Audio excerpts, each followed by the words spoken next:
Good evening, all of you swords and sorcerers. I don't know if you've heard, but Romantasy is currently a huge trend in the fiction world. And while I do love a good fantasy novel, the romance part of it is usually a hard sell for me. Romance in general usually isn't my cup of tea, but sometimes I can still find a book that speaks to me regardless, and I have one of those to share with you tonight. As I'm sure you can guess from the title, the book we're going to be discussing tonight is Swordheart by Kingfisher. But before we get into it, in case this is your first time seeing me, hi, my name is Scribe, and on my channel I like to talk about books and book-related stuff, so if that interests you, maybe consider subscribing so that you can see more of me. Alright, so in case you have no idea what I'm talking about, I'm going to go over the first chapter of Swordheart before I give anyone who wants to avoid spoilers a chance to jump off and go read the book for yourself, which I strongly encourage that you do if you haven't already. The book opens with, Halla of Rutgers Ho had just inherited a great deal of money and was therefore spending her evening trying to figure out how to kill herself. Which, in no uncertain terms, sets the scene. We learn that Halla's great-uncle Silas recently passed away and decided that his entire estate should be left to her, which her family, who are technically her in-laws, have a problem with. Since Halla is a widow, her Aunt Malva decides that she should marry her cousin Alvar, who's a spineless loser who has clammy hands. Hallie reasonably doesn't want to marry him, so they decide to lock Halla in her bedroom until she changes her mind, or they can somehow force her to marry him.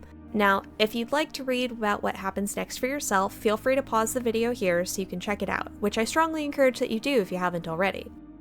Alright, for those of you who are still with us, let's keep going. So Halla's been locked in her bedroom by her awful in-laws until she changes her mind about getting married to her cousin so that they can have her inheritance. Days pass, and while her relatives are bringing her food and water, she quickly realizes that she's in a very bad situation that she doesn't have a way to escape, so she decides the only way out is to end her own life. Thankfully for her, her uncle enjoyed collecting random artifacts, some of which ended up being stored in her room. Among the many things, she has a long sword hung up over her bed and decides she's going to go out by stabbing herself through the heart, partially undressing to make it easier to get to her own chest. However, as soon as she draws the sword from its scabbard, there was a crack like silent thunder and blue light pulsed around the sheath. She immediately dropped the sheath, but the light was faster. It ran over her hands and down her wrists. She clutched the sword hilt in sheer astonishment. The blue light shot around the room and coalesced into a figure. It was roughly human-shaped, although man or woman or both or neither, she couldn't tell. It could be a demon for all she knew. She threw her hand up in front of her to ward off the blaze of light, and when the light faded, leaving orange after images in her eyes,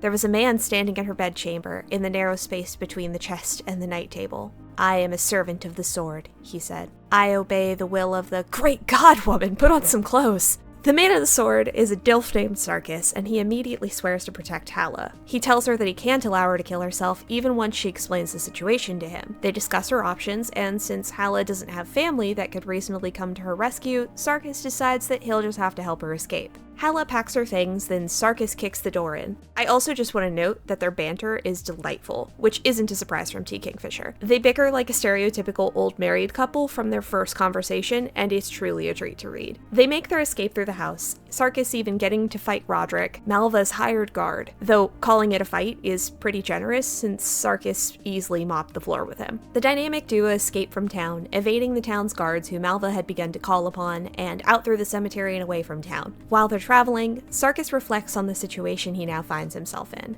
He thinks that Halla's pretty, and she can at least keep her composure under pressure, even if he finds her inquisitiveness a bit annoying. But at least he can't see her taking advantage of the fact he can regenerate when the sword is sheathed to be actively cruel to him, something he can't say about his previous employers, so he figures he's not doing that bad. They eventually decide to stop for the night, camping out in a shepherd's hut far out in the fields after successfully evading the guards. They make plans the following morning to travel to a friend of Halla's uncle, who might be able to help them. He lives in Amelcross, a town a few days traveled to the northeast from where they are currently. They carry on for several days, mostly staying off the road and avoiding civilization, with Sarkis growing more sympathetic towards Halla's constant questions once he realizes it's her way of keeping her mind away from how much everything sucks at the moment. It comes up in conversation that Sarkis was married, but his wife left him and he doesn't have any kids. Even if I didn't read the cover before I started reading, by this point it's pretty clear that this is going to be a romance, and for once, honestly, I'm here for it. Halla and Sarkis are definitely attracted to each other and they clearly have chemistry, just based on the way that they interact interact with each other. After a few days of basically wandering through the woods, they decide to spend one last night outside before finding someplace more civilized to stay, mostly because Sarkis feels bad about making Hala uncomfortable, which is kinda cute. When she wakes up the next morning,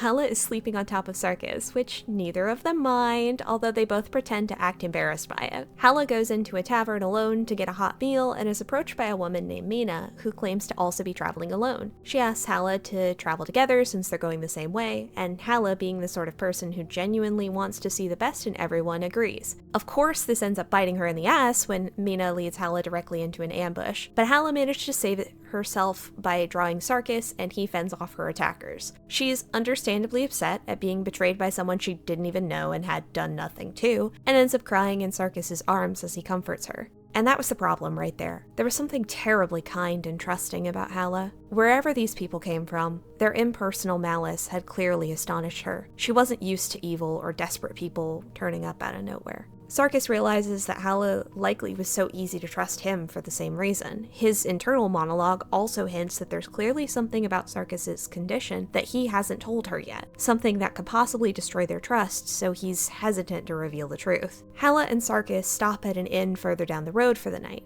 She's understandably shaken up by everything that's happened, so he offers to stay out of the sword for the night to keep an eye on her. There's only one bed in the room that they get, and she offers to sleep with him, but he insists that he slept in far worse conditions before, and since they're both too awkward to argue otherwise, he ends up sleeping on the floor. Before they leave that small patch of civilization, Sarkis acquires a cloak and a shirt to cover the tattoos on his arms. There's a moment when he's changing that Hala sees the many scars on his chest and touches him. Nothing happens beyond that, but they both clearly want more. They get back on the road, and as they start getting close to the city, the roads are more busy, which puts them both on edge. At one point, Sarkis hears horses approaching quickly and pulls Hala off the road to hide. The riders turn out to be priests of the Hanged Mother, a religion that's known for being fanatical and also just power-hungry assholes. The priests question them, but Hala manages to get them to leave by intentionally acting like a nervous mess. They finally arrive at Bartholomew's house, which is just as cluttered with random artifacts as Silas's was. He of course offers to let them stay for a few days before continuing on their journey. Bartholomew's lone maid prepares a single room for them at Sarkis' request, and gets Hala a clean change of clothes, which Sarkis finds so scandalous that it's unbearably distracting. He takes a few moments to take care of himself.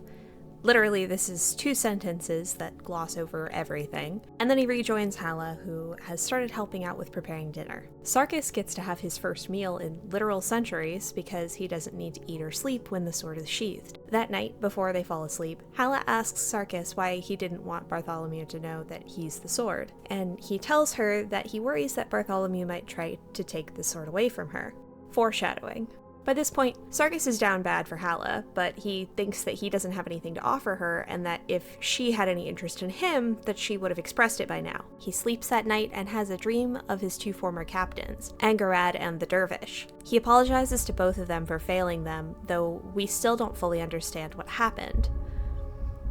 The next morning, as they prepare to head out, Bartholomew expresses concern for Hala traveling alone with a man since it might reflect poorly on her, but Hala says she doesn't really care because she'd rather have Sarkis' protection. They get back on the road and eventually arrive at the city of Arkan's Glory, which is where the temple is. Hala and Sarkis get to talking about the place where Sarkis is from within the Weeping Lands, and she asks him if he'd ever want to return, and even slips up during the conversation and says that she'd miss him if he weren't there. They visit the Temple of the White Rat, where they speak to a priest named Zale, who escalates their situation to the bishop. There's a lot of questions about Sarkis, but eventually the bishop announces that the temple will help for a tithe from Hala's estate once the case is settled. At one point, Bishop Beartongue speaks to each of them separately, even offering to buy Sarkis from Hala when he's out of the room. She refuses, and before they leave, the bishop tells Sarkis that he was right. While Hala doesn't really understand what she means by that, Sarkis knew that Hala would refuse any offer to buy him. They have a few days in town before the return trip, so they head towards the market to pick up supplies and talk about how things went at the temple. Hala tells him about the offer to purchase him and says that she wouldn't sell him, and Sarkis kisses her,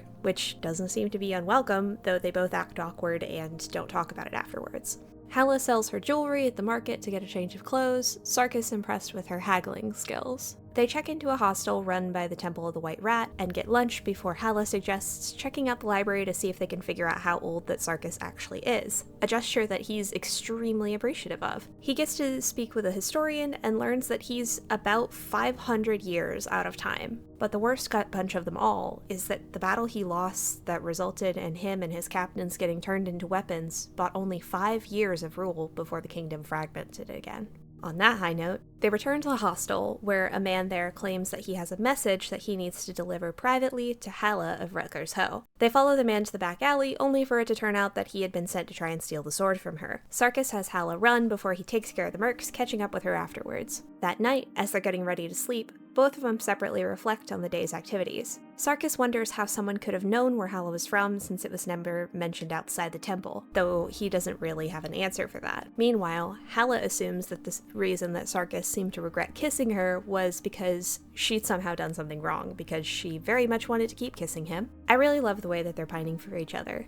Even with Sarkis being explicitly physically attracted to Hala, it's all written in such a way that I really vibe with. The next morning, they find that Zale, the priest who Hala and Sarkis had spoken to before at the temple, ended up volunteering to mediate their case for them, since they were so intrigued. They also were given a cart and an ox to travel with that would be driven by a gnoll named Brindle, and while it was much slower than walking, they would be far less tired by the end of their trip. During their first day of travel, they passed by a group from the Motherhood burning books, which no one likes. One of their priests tries to stop them and interrogate them, but Zale basically told them to come back with a warrant, and they weren't given any further trouble. That night, they were able to make camp with the wagon, Sarkis sleeping outside on the ground, so that Hala and Zale could have the beds. The next morning, the conversation turns to Sarkis' regenerative ability and how exactly it works. Specifically, they wonder what happens to the pieces of him that are removed from him, deciding to conduct an experiment by having him piss in a jar, which leads to one of the funniest lines in the book so far. "Yay!" said Hala, when Sarkis handed her the jar. "No one," said Sarkis wearily, "in my entire life has ever said, 'Yay!' when I handed them a jar of piss." Surprisingly, when Sarkis is returned to the sword, the piss disappears as well, which Hala and Zale find hilarious. The three of them really are that meme where the tired guy has a hyper kid on a toddler leash, except Sarkis is the one wrangling Hala and Zale. The riders from the Motherhood end up catching up to them, and Hala and Zale end up having to try and convince them not to look through their stuff, and they ultimately retreat when Hala starts crying as an act to make them uncomfortable. The riders from the Motherhood pass them a few more times on the road, but otherwise don't bother them again that day. Zale suspects that they might hate the White Rat specifically because its priests often act as lawyers against things that the Motherhood has done. The conversation shifts back to the origin of Sarkis' sword, and there is an implication again that if Hala knew the truth about why he was there, that Hala would abandon him. The Motherhood again comes by to harass them. This time, Zale lets them look through their wagon, though of course they don't find anything. They then immediately get back to testing the limits of the sword's abilities. The same priests from the Motherhood come back to harass them yet again, though this time the powder keg ignites when one of them shoves Hala off. A fight breaks out, and both of the other priests end up dead. The party rightfully freaks out over the situation, having murdered 2 priests, even if they had it coming, but they decide to put the decision for what they should do onto Zale, and they decide that they should just hide the bodies. Unfortunately for them, the ground is so frozen that burial isn't an option, so they wrap the bodies up in blankets and bring them with them until they can find a suitable way to dispose of them. They decide that since it's late enough in the season, that they can find a pond to hide the bodies in, since they'll be covered under the ice and won't be found until spring. Brindle manages to sniff out a pond that's sufficiently far away from the main road, and they successfully hide the bodies of the Motherhood priests under the ice. However, when they start to travel further down the trail to try and turn the cart around, they instead end up far deeper in the forest than they'd intended. Eventually, they realize that they're in the Vagrant Hills, which is a magical forest that moves and will only let them leave when it decides that it's done with them. While they're discussing what their next steps should be, a group of runes appear from the forests, who are creatures that are like giant bipedal deer people, Through the help of a human woman who's able to translate for them, they tell the party that they're there because the forest wants to offer to destroy Sarkis's sword. Sarkis turns them down because even though being able to die for good would be cool, he decides that he really does like being around Hala and doesn't want to leave her before he knows that she'll be okay. The runes retreat back into the forest, and without any other options, they continue on their path. Eventually, they decide that they have to stop for the night. The party gets attacked in the night by tiny, slimy, flying creatures, but they run them off when Hala draws Sarkis back into the sword to get one of them off of them, and they get scared off by the light. The next morning, they pass by a deer that almost seemed to have been zombified by one of the creatures that they'd fought off the night before, only to find hundreds more of the same sky swimmers hanging from the trees like Spanish moss, though they make no moves towards them. With no other choice, and now knowing the stakes, they press through. For the several tense minutes that they're passing through, Hala contemplates confessing her love to Sarkis while she still has the chance to, though she ultimately doesn't.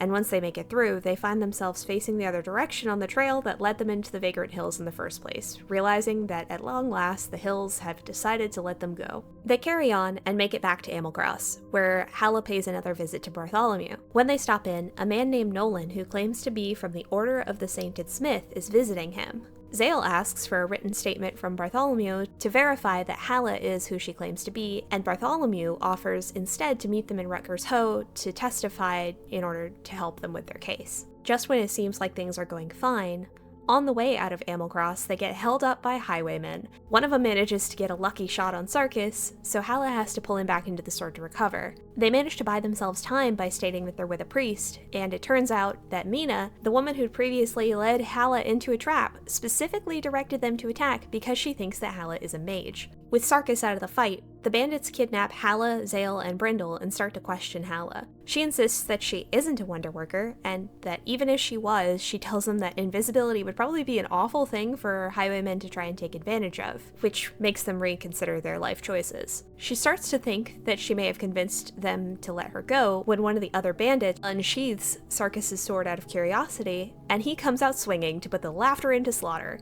Sarkis turns the bandits into giblets before freeing everybody, and they decide to leave the Motherhood priest's gear among the bandits to make it look like they took them out before heading out. After this, Sarkis is extremely overprotective of Hala to the point of being clingy. That night, when they're making camp, Hala is talking to Zale about their situation and accidentally admits her feelings for Sarkis. They promise not to say anything to him and say it's pretty clear that Sarkis cares for her as well, even if Hala doesn't want to believe it. Then, the next day, while Hala is bathing in the river, Sarkis takes a moment alone with Zale to confess his feelings for Hala. They basically tell them that they already knew, since anyone with eyes could see how they were pining for each other, and Sarkis tells them that he doesn't plan on saying anything to Hala until everything with her inheritance has been settled, because he doesn't want Hala to feel like she can't turn him down. We love a king who recognizes the importance of consent. Hala, meanwhile, thinks about her own feelings and realizes that she's absolutely lusting after Sarkis, even though she thinks that lust is the sort of thing saved for younger women.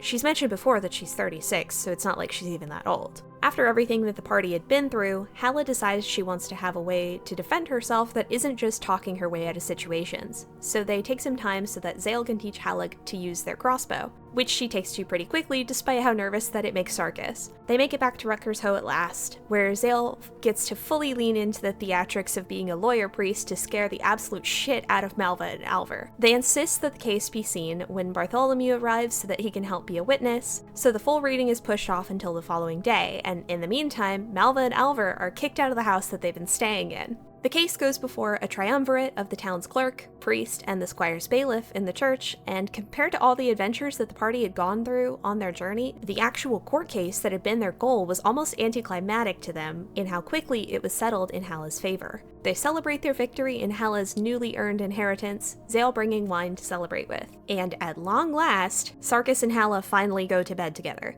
It took 44 chapters, everybody, but was absolutely worth the wait. Even though they're clearly going at it, the whole scene is written very tastefully, focusing on their dialogue rather than the actions they're actually taking with their bodies. They spend 2 chapters enjoying each other's company, with Sarkis going into a little bit more detail about their activities, but then mostly focuses on the space afterwards before he falls asleep with Hala in his arms, feeling guilty that he still hasn't told her the truth about the sword. The next morning, Hala and Sarkis are talking in bed. Neither of them regrets what they did, and Sarkis hopes that he can continue being with her to make up for her lack of experience with the kind of pleasure he was able to provide. By the time that Sarkis and Hala are awake and emerging from their love nest, Bartholomew and Nolan are already there, and Nolan is going through some of the artifacts in the house. Sarkis decides that it's finally time to rip off the band-aid and tell Hala what the engraving on his sword really says, so he has Nolan translate it. It says that the sword is Sarkis' prison, and that for his betrayal, he would be bound to serve anyone who wields it. Hala is rightfully hurt by this revelation, because she believed that Sarkis was a hero. In her hurt, she sheaths the sword and walks out, surrendering it to Sarkis. When the sword gets drawn again, it's by Bartholomew, who has now become his wielder. Sarkis learns that the only reason that he'd helped Hala was to get the sword so that he could sell it to Nolan's order, and that Hala will end up marrying Alvar after all. Sarkis has just enough time to try and choke Nolan to death before he's returned to the sword again. Meanwhile, Hala gets back to the house to find Malva and Alvar waiting for her, where they once again insist that she's going to marry Alvar. They tie her up and throw her into one of the servants' rooms, where they've already locked away Zale. They start to untie each other while plotting their next steps. Zale reveals that the ace that they'd had for her case was that they knew that some massive loans had been taken out in Alvar's name using Silas's estate as collateral, since he and Malva had likely thought that Alvar was going to be the one to inherit it. That means that if they lose their claim to the estate, they'd both be in a lot of trouble with whoever the loan was made out to. Zale proposes that they get Sarkis back, even if they have to kill Bartholomew to do so, which Hala agrees to. We then cut back to Sarkis,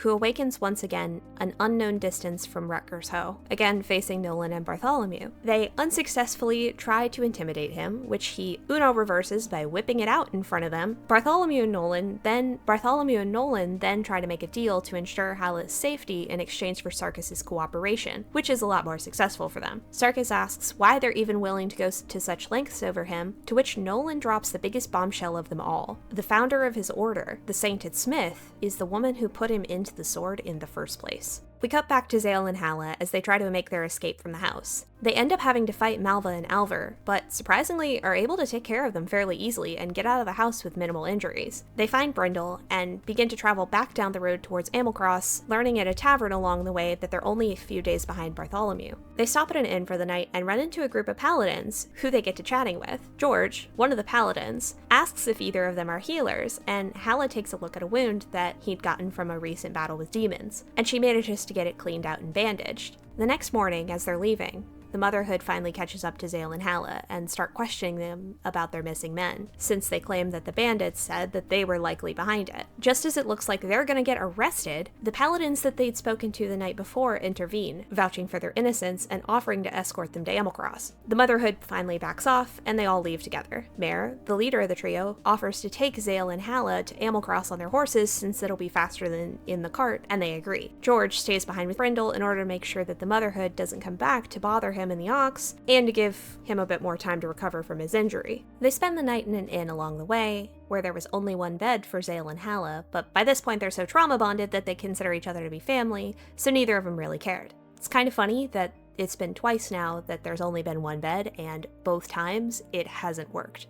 But the next day, they make it to Amelcross, where Zale and Hala part ways with the paladins. We then return to Sarkis, who awakens to find that Nolan murdered Bartholomew in his house in order to take the sword. He just started to tell them about his plans to send the entire block up in flames to cover his crimes when Zale and Hala come in, with Hala brandishing Zale's crossbow. She immediately threatens to kill Nolan, and he tries to send Sarkis at her. Sarkis realizes that he doesn't have another option to save Hala, so in a dark way that mirrors the way they first met, he falls upon his own sword and kills himself. Nolan tries to talk Hala out of killing him, but fails his persuasion roll against her, and she shoots him anyways, hitting him in the leg. At this point, Zale gets a constable, and they give their highly edited version of events, and Nolan gets arrested. In the aftermath, Zale comforts Hala, and she asks him to stay with her until Sarkis comes back. And they tell her that apparently Bartholomew had willed his entire estate to Silas, which means that it will probably also end up with Hala, so even if she hadn't asked, they're gonna have to stick around to make sure that everything gets sorted anyways.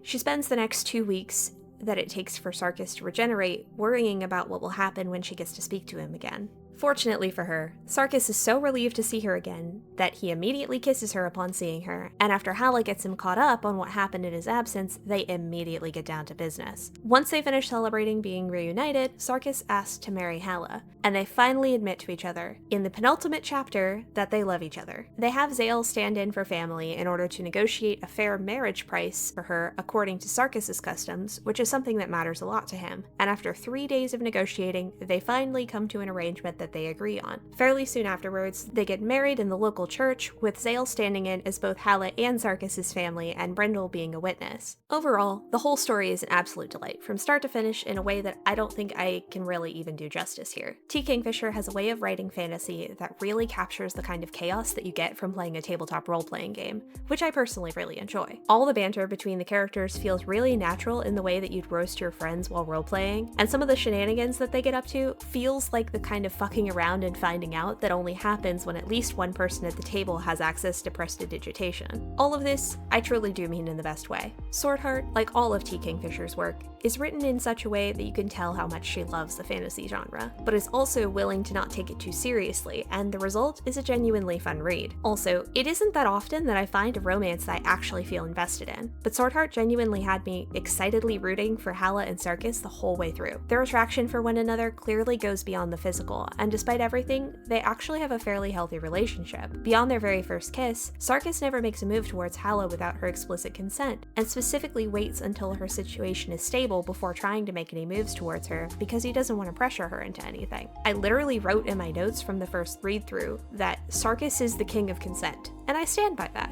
I really can't sing this book's praises enough, and I'm happy to announce that, at least according to the author's note, T. Kingfisher is apparently going to make this the first of a trilogy, which I can already see the setup for in just the epilogue. In the epilogue, Sarkis and Hala have lived together happily for months when they receive a letter from Zale saying that they've visited Nolan in prison, and that before he died, he'd mentioned that his order knew of another sword, forged by the same smith, and were in pursuit of it. At the time of writing this, Swordheart has only been out for a few months, but I really can't wait to see where the story goes next. But if you've made it this far into the video, I just want to say thank you so much for watching. I really do appreciate everybody who's willing to listen to me yap about the books that I like. Being able to take the time to make videos like this has really been a dream of mine for a long time, and I'm so happy that I finally have the chance to chase it. I would really love to be able to grow enough that I can go full-time with this, so if you want to help me achieve that, I'd really appreciate if you'd click the like button and maybe even share this video with a friend. I should also mention that if you'd like to see more of me and you can't wait 2 weeks for another upload, I also stream on Twitch a few times a week, so I'd love it if you popped in to say hi. I'll leave the links down in the description. Anyways, with all of that being said, thank you so much for watching. What did you think of Swordheart? If you had to have your soul trapped in a magic weapon, what kind of weapon would you want it to be? I'd love to hear your thoughts down in the comments. That should be it from me tonight, but as always, remember to stay curious.